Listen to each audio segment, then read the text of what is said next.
Welcome again to my channel. This is Trev from Trevessence, and this morning we're going to talk about a story that occurred in the city of St. Louis yesterday.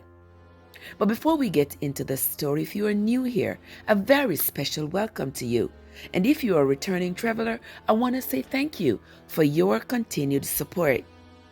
Now, yesterday in the city of St. Louis, students at one high school were terrified when a gunman drove up to a locked door, broke the door down, and started shooting.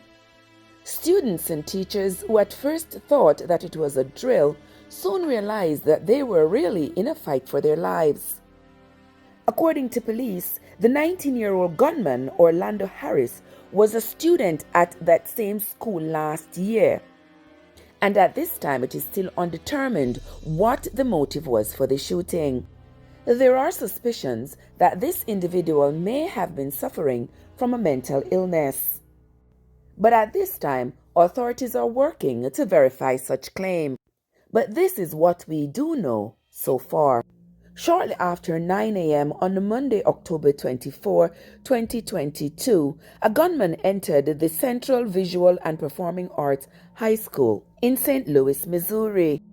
The rampage that followed left a 61-year-old teacher and a 16-year-old student dead. The gunman was later shot and killed by the police. And those who witnessed the attack believed that they were spared because the gunman's gun jammed. The teacher, 61-year-old Jean Kuska, had taught at the school since 2008. Her daughter Abigail described her mom as a loving person who loved children and would do anything to save those children from the gunman. According to one eyewitness, the gunman entered the school and declared, "You are all going to die," before fatally shooting the teacher and the teenage girl. 7 others were wounded by either gunshot, shrapnel wounds, or suffered medical emergencies due to the experience. The attack forced students to barricade doors, huddle in corners, jump from windows, and run from the building for safety. One terrorized girl says she was eye to eye with the shooter before his gun jammed. That's when she was able to run.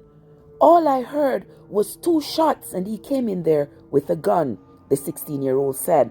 "I was trying to run and I couldn't run. Me and him made eye contact, but I made it out because his gun jammed."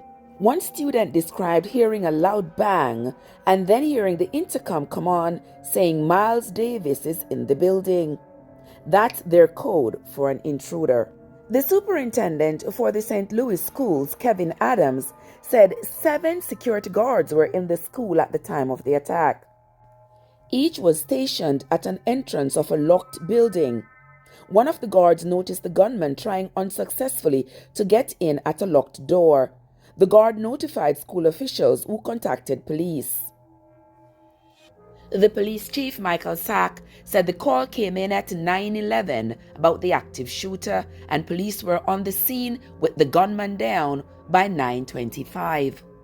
This was in contrast to the school shooting at Uvalde Robs Elementary School a few months ago, where the gunman was in the building for a total of 77 minutes before he was confronted. Here in America, school shootings are starting to look like the norm. Since the start of this year, there have been 40 school shootings resulting in severe injuries and death to teachers, school staff, and students. Before the country is over one school shooting, there is usually another. We are still not over the slaughter of 19 students and 2 teachers at Robb Elementary in Uvalde, Texas, 2.5 months ago. Then here we are again in Missouri, where we lost a teacher and a student.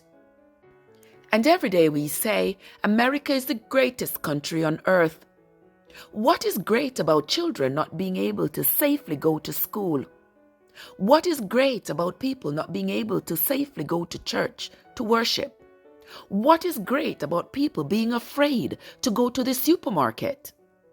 What is great about people not being comfortable going to a movie theater and sitting and watching a movie without being worried that when the lights go out, somebody in the crowd might unleash their fury with gunfire. What is great about people not being able to take a walk, to take a jog, to ride their bicycle, to walk their dog in their neighborhood without being afraid that somebody is going to have a shotgun pointed at them? It is about time that something is done to ensure the safety of our children in our schools, our parishioners in our churches, our shoppers in our business places, and everybody in their homes. That's going to be it from me for today, my friends. Until next time, this is Trev from Trevassance, where your journey matters.